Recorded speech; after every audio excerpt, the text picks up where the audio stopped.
What's going on, everybody, and welcome back to Bobby's Big Board. In 2024, Saquon Barkley looked completely unstoppable. He was breaking off explosive runs, running through contact, and he put together one of the greatest seasons we've ever seen from a running back.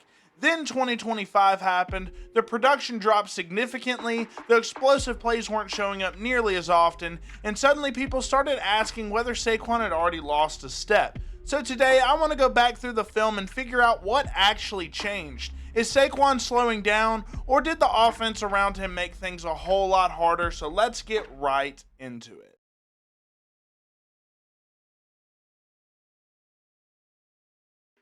Before we get into the film, we have to remember just how ridiculous Saquon Barkley was in 2024. In his first season with Philadelphia, Saquon carried the ball 345 times for 2,005 yards and 13 touchdowns, averaging 5.8 yards per carry, which is insane. He became only the 9th running back in NFL history to rush for 2,000 yards. He won Offensive Player of the Year and helped the Eagles win the Super Bowl. And once you include his playoff yards, he finished with an NFL record 2,504 rushing yards. And it wasn't just the overall production, it was how explosive he looked.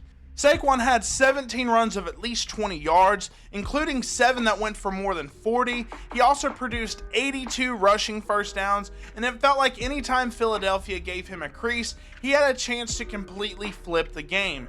Then we get to 2025, and the drop-off is pretty hard to ignore. Saquon still rushed for 1,140 yards, so it wasn't a bad season by any means, but he needed 280 carries to get there. His yards per carry average went from 5.8 to 4.1, which is a major drop-off, and his rushing touchdowns dropped from 13 to 7. The biggest difference for me was the explosive plays, though. After breaking off 17 runs of at least 20 yards in 2024, he only had 4 in 2025. His rushing first downs also dropped from 82 to 48, and his receiving numbers stayed almost identical. So most of the decline came on the ground, especially in his ability to consistently create those game-changing runs. Now, looking at those numbers, it would be easy to say Saquon simply lost a step. But stats don't tell us whether he was missing opportunities, whether the offensive line was giving him less room, whether the scheme became too predictable, or whether defenses started playing Philadelphia differently after what they did the year before, which was win the Super Bowl. So now let's get into the film and figure out what exactly happened. Saquon might not have had the same successes that he did in 2024, but in 2025 he showed that he still had the same acceleration and speed as he had in years past, and there's no better example than on this play. It's a duo play. It looks like he's going to be running power to this side, and he cuts back up through this C gap, wide open running lane, pretty good blocking from this offensive line. You're going to see the double team on 93 here. Poor guy, he's going to basically get taken out of the play. But I want you guys to focus on one thing, the immediate acceleration from Saquon Barkley and what he does once he passes these secondary guys.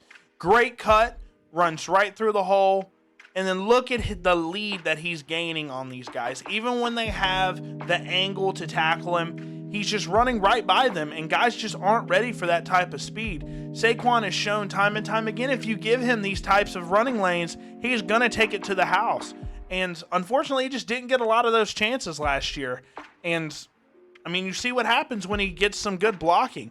I mean, look at this. Great footwork, great cut, and then just off to the races. Nobody's catching him. 65-yard touchdown.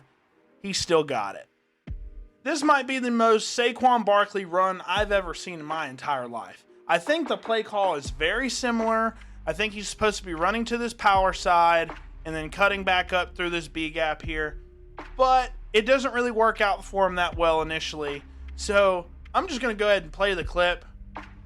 You'll see what I'm talking about. Obviously, somebody didn't do their job correctly. I think it's probably this guy. Who knows? But nose tackle is in his lap as soon as Jalen Hurts even hands the ball off to him. Watch what Saquon Barkley does here, ladies and gentlemen. Spin cycle. Get off of me. Another tackle attempt. Get off of me. Here's the stiff arm.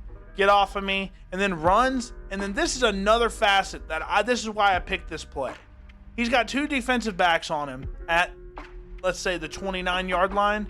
He ends up going down at the 25, fighting for 4 extra yards with 2 guys on his back.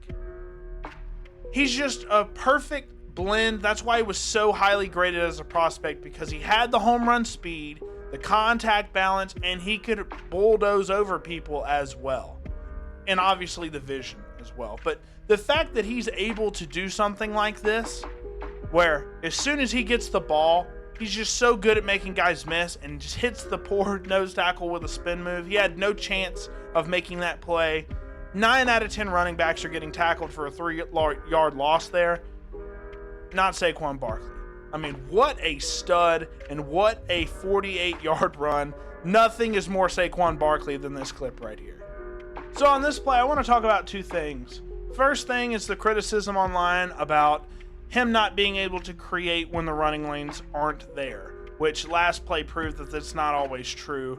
He can absolutely create when the play breaks down, but he's trying to run through these 3 running lanes on the inside zone, and it's just not really there. So that segues into the second thing I want to talk about, and that's his vision. The biggest problem that I had with Saquon Barkley here was his vision getting drafted out of Penn State. He loved to cut outside, kind of similarly to how R.J. Harvey was last year. If you guys haven't seen my breakdown on R.J. Harvey, they had some of the same issues with the vision. Saquon's just a little bit more athletic than Harvey was, so he got away with it more. But his vision has gotten so much better. And that's one thing that I really got to pat Saquon on the back for. But you're going to see what he does here. He's going to have to cut back to the other side of the field and basically stop on a dime to not just run into a lot of congestion here. So you see, he may have a running lane here. He just doesn't trust that this guard's going to have to make this happen. So he just stops and cuts it outside. And ends up making a beautiful decision here. Cuts outside. Great play here. And shout out to Javon Holland on this play. He makes an excellent open field tackle. If I was playing linebacker or safety, I'd hate to have to tackle Saquon Barkley over and over because he just makes you look stupid so many times. But great play by Javon Holland. But way to go. This play was pretty much doomed from the start if Saquon keeps running to that right side. But instead he turns it into a 13-yard gain because of that vision. So after watching the film, I don't think Saquon Barkley has suddenly lost a step. The numbers dropped dramatically, but when Philadelphia actually gave him a clean lane or got him into space, the burst, acceleration, the contact balance, and long speed were all still there. The bigger problem was everything surrounding him. The Eagles became far too predictable offensively. Jalen Hurts wasn't playing his best football as a passer. Defenses weren't consistently being punished for loading the box. And the running game regularly asked Saquon to create something when the blocking and play design gave him almost nothing to work with. That doesn't mean Saquon was perfect, though. There were times where he could have been more decisive. He obviously wasn't creating explosive plays at the insane rate that he did in 2024, but the film does not show a running back whose physical ability has disappeared. It shows a great player operating in an offense that became one-dimensional and failed to consistently put him in favorable situations. And that's why Makai Lemon could be such an important addition. Pairing him with DeVonta Smith gives Philadelphia another legit receiving threat who can separate, attack space, and hopefully make defenses pay for crowding the line of scrimmage. Lemon alone isn't going to fix everything. I think Jalen has to play better, the offensive line has to execute more, and the coaching staff has to become less predictable. But if the passing game can force defenses to respect them again, Saquon should have a lot more room to operate. So no, I don't think Saquon Barkley is washed. I think he still has plenty left in the tank. Now it's just on the Eagles to build an offense that actually allows him to show it. Let me know what you guys think down in the comments. Do you think Saquon is due for a bounce back season, or did you see signs of decline that I missed? And if you enjoyed the video, make sure to leave a like and subscribe to the channel for more NFL breakdowns and player evaluations. Thank you guys so much for watching, and I'll catch you guys in the next one.